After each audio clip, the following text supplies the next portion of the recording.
මගේ බර්ත්ඩේ එක දවස ගෙවුන විදිය බලන්න.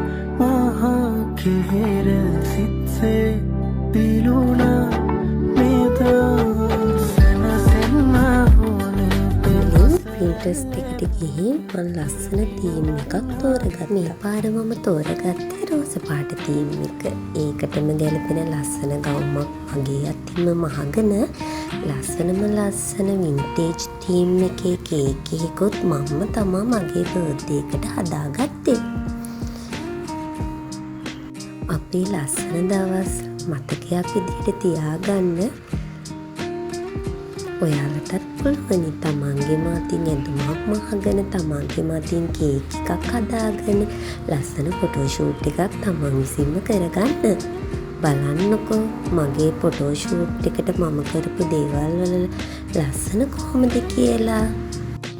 ගැහැණු ළමයි විදියට අපි ආසයිනේ අපේ ලස්සන දවස් අපේ ලස්සන මතකයක් විදිහට තියාගන්න. බලන්නකෝ මගේ ලස්සන දවසේ ෆොටෝස් කොහොමද කියලා.